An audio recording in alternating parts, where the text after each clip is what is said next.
In this guide, you'll learn how to change font in Windows 11.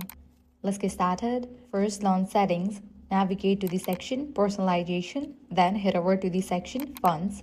Here you'll see a list of all available fonts installed on your system, and you can also install new fonts by clicking Browse and Install Fonts if you have custom font files. Once you find a font you like, make sure to note down its exact name because Windows does not let you directly apply it as a system font from this menu. Once you have chosen the font, what you want to do is search for Registry Editor. Click on the option Run as Administrator.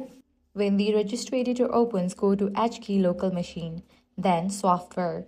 Then navigate to Microsoft folder, scroll down to Windows NT and open current version and find Font Substitutes.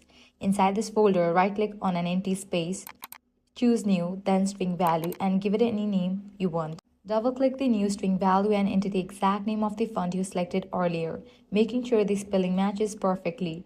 Click OK, close the Registry Editor and restart your PC. After rebooting, your system font, including File Explorer and desktop elements, will reflect the new font you applied. And that's it. If this guide was helpful, do not forget to like, share and subscribe.